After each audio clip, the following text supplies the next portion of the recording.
So I've noticed on YouTube that there's not a whole lot of just real in-depth reviews on the M&P40. So I thought I would do one for it. This is my everyday carry. When I'm on a trip, when I'm going to town, when I'm doing anything else, this is the gun that is with me. And this is the gun that has been with me for quite a few years now. Matter of fact, I'm looking at the date here on when this thing was made. That it was test fired on October 28th, 2013. This is May 11th, 2018. So almost 5 years old this gun is, and that's, I guess, about how long I've been carrying it and shooting it. And I have to say, I like this gun a lot. And I like this gun for a couple reasons. One reason is I kind of just like the 40 caliber. Gun people in general either look at the 40 one of two ways. They either say, well, it doesn't hit as hard as a 45 and it doesn't have the capacity of a 9. Or they might look at it and say, well, it's got more pop than a 9mm and more capacity than a 45. So the 40 is kind of a glass half empty versus half full kind of an argument. And I happen to be a glass, I guess, half full, because the way I look at this is that you've got, let's see, you've got 15 rounds of ammunition plus one in the chamber. So you've got 16 rounds of 40 in this, and that's actually quite a bit. And it's not a wimpy round. I mean, say what you will about 40 caliber, it's not a 9mm, and it's certainly not a 380 ACP. It does have a lot more punch than the 9, and it has a whole lot more punch than the 380. And with this gun, you've got 16 rounds of it. 16.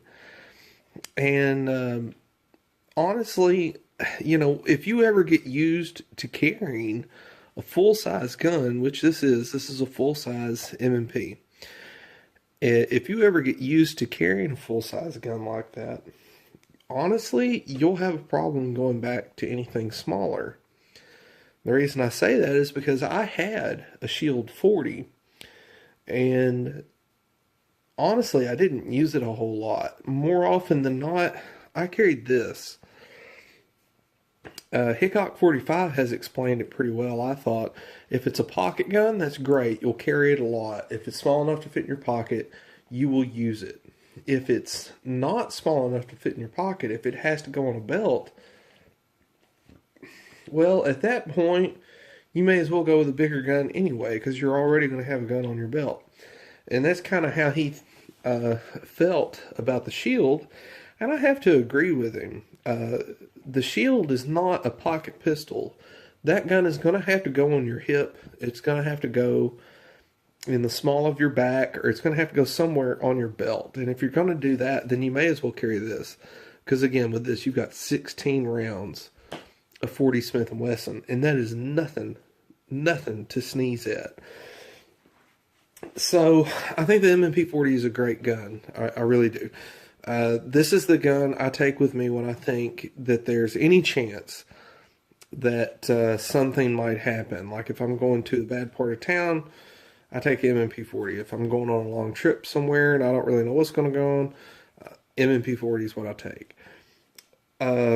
This gun does not play around, and the reason I say that is I've also got, let me check it. I've also got a Smith & Wesson 4006. Just so y'all can take a look at that. I've also got a Smith & Wesson 4006, and this gun has got it's got a safety, decocker, it's double action, single action.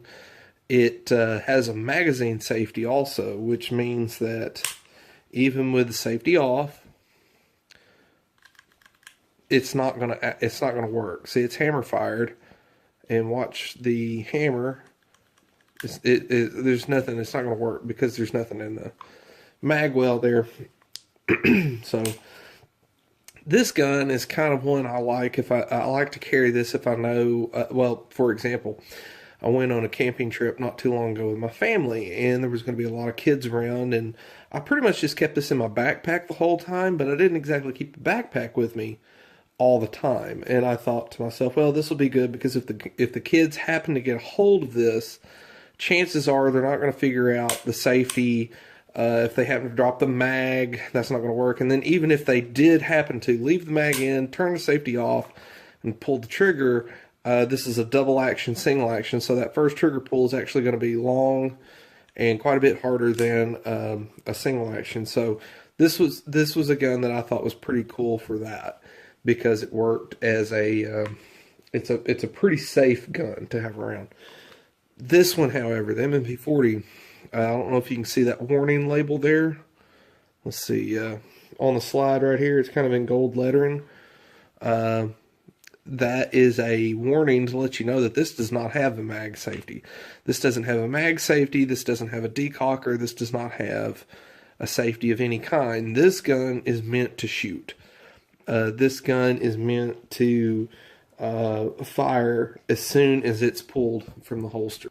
A lot of people gripe about the triggers on an M&P. Safety check it one more time.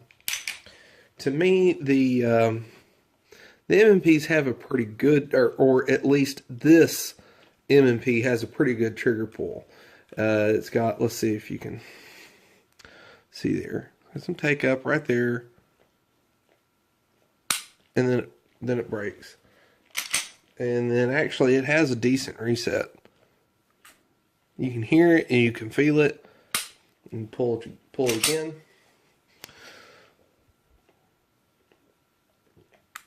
You can hear it, you can feel it, and there you go. And I know not all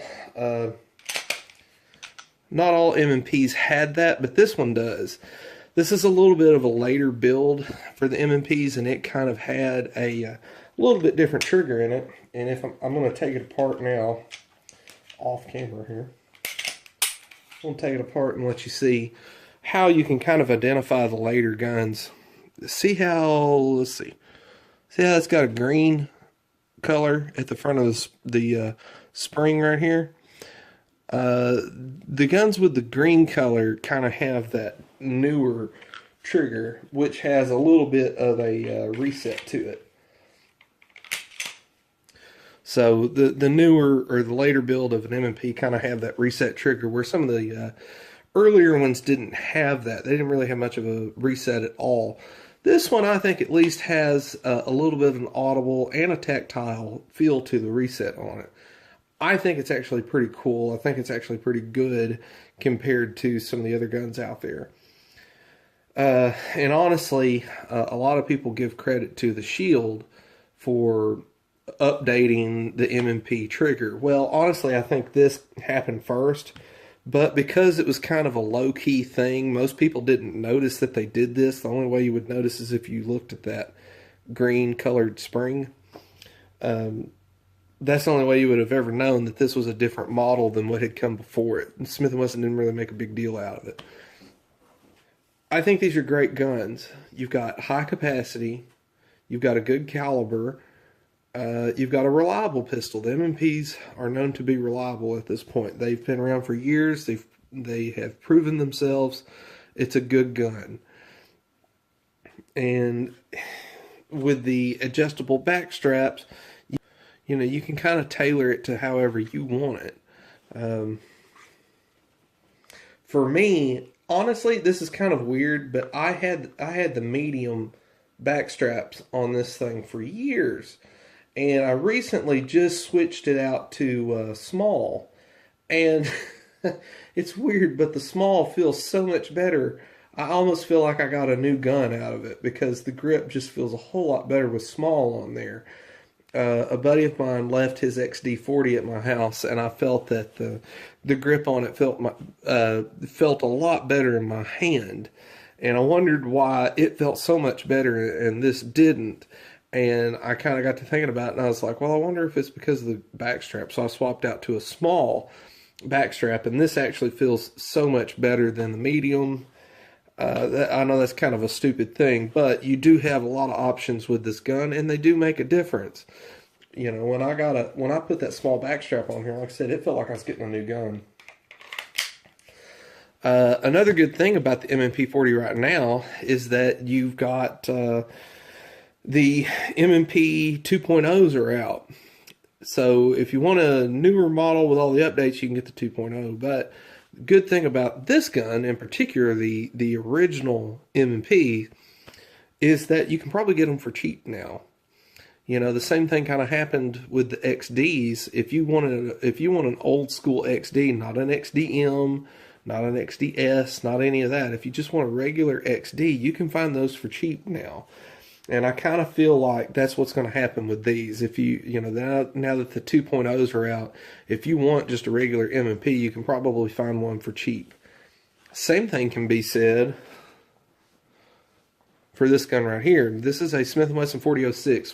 This was their third gen of semi-automatic pistols.